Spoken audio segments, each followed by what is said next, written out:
Yesterday, the White House Office of Management and Budget said that the president would veto a standalone Israel aid package coming out of the House. Is that still the case? Yeah, that's still the case. I mean,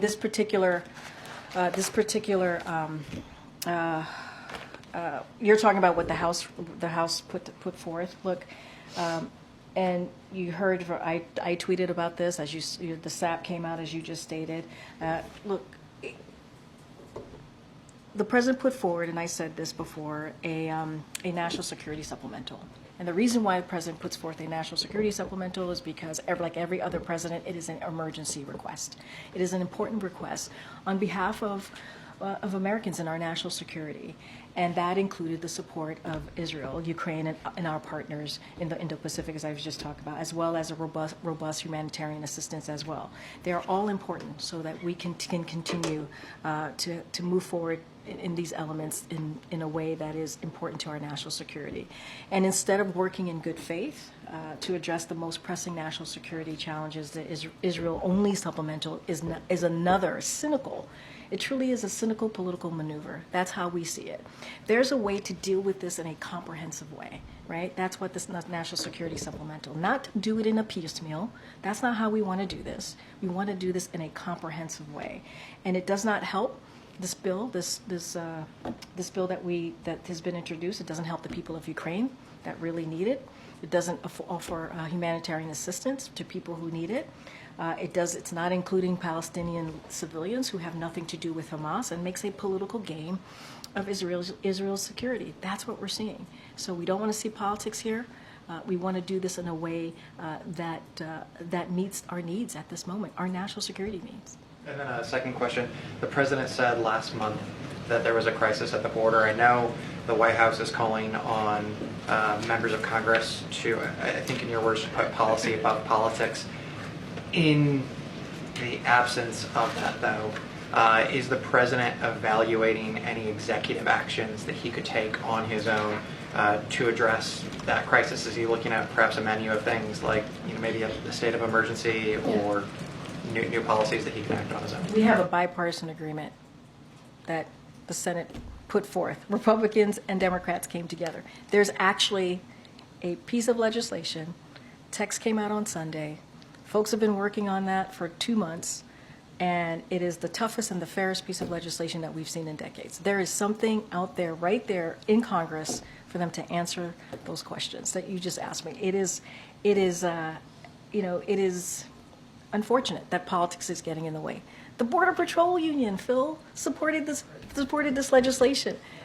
U.S. Chamber of Commerce supports this legislation. All of that, absolutely. Yeah. And that has all been well reported. But in terms of, generally the consensus is that this thing is either imploded or it's dead on arrival. And we can wait until there's an actual vote.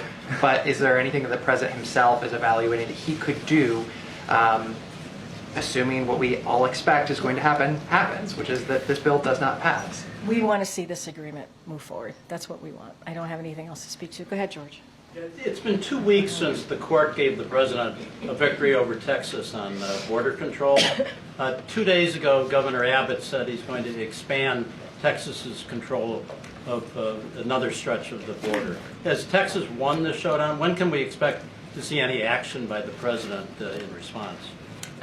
So, look, I mean, I've been pretty clear about what Governor Abbott continues to do, which is play politics, which doesn't make the lives of people who live in Texas any safer, and it certainly doesn't make the lives of migrants any safer either. It's inhumane, and it's dehumanizing, and it's unfortunate that's what the governor wants to do. Obviously, this is something that the Department of Justice is a legal issue that they're handling, so I'm not going to get ahead of that. But we have seen how the governor has treated the immigration issue. We've seen how he's treated the border issue. And instead of maybe he should talk to his congressional colleagues in the state and tell them, hey, do your job, act. Let's really figure this out in a legislative way that can become law. Then maybe that's what he should be doing. But I don't have anything else to say. Every once in a while, we have some good news. The good news is this bill is dead. Now, my views on this bill have not been ambiguous.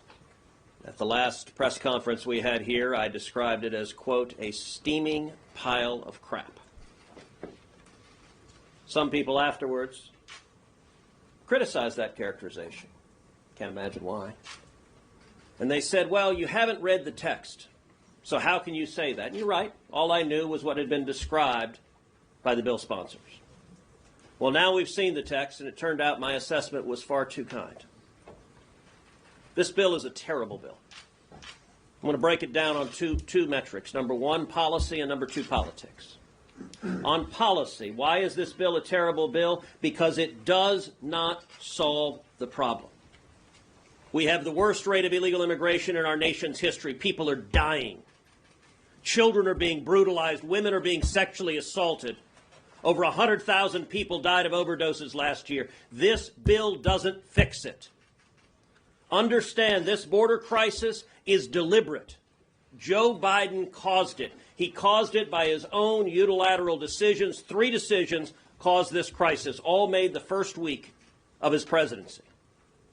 He inherited the lowest rate of illegal immigration in 45 years, and his first week as president, he halted construction on the border wall. He reinstated the disastrous policy of catch and release, and he pulled out of the unbelievably successful Remain in Mexico agreement. That caused this explosion. It also means Joe Biden could solve it tomorrow. How would he solve it tomorrow? By reversing those 3 decisions, and you would get, once again, a secure border.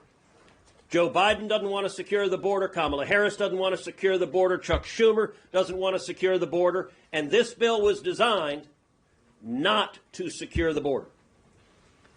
Instead, this bill codified Joe Biden's open borders. This bill codified catch and release. Catch and release is contrary to law. But if we'd have passed this bill, catch and release would be right there in the U.S. Code. This bill normalized 5,000 illegal immigrants a day. 5,000 illegal immigrants a day works out to roughly 1.8 million a year. We've seen 9.6 million illegal immigrants under Joe Biden. Apparently, the Republican position was going to be, we don't like your 9.6, but we're okay with 2/3 of that illegal immigration. That was ridiculous. This bill gave work permits to illegal immigrants. This bill gave government-funded lawyers to illegal immigrants. You know, one of the provisions that I personally find most noxious, this bill goes directly after the state of Texas.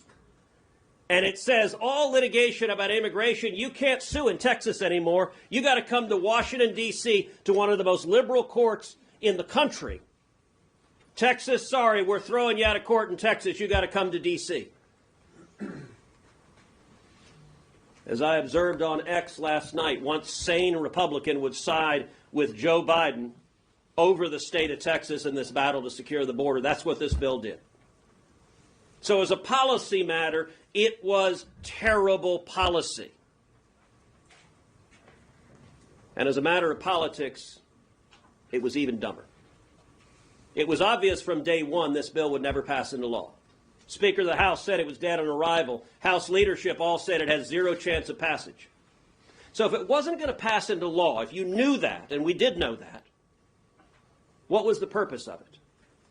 The entire purpose of this bill is to give political camouflage for Democrats running in November. The objective of this bill was, number one, to do nothing, so to do 0 to secure the border, but to let every Democrat running for office say, gosh, I wanted to secure the border. But those mean Republicans wouldn't let us. This is all about talking points to deceive the voters. We're already seeing Democrat candidates across the country repeating that. I was ready to secure the border, but the Republicans didn't. It's an utter lie. Remember again, Joe Biden can secure the border any day he wants. He doesn't want to.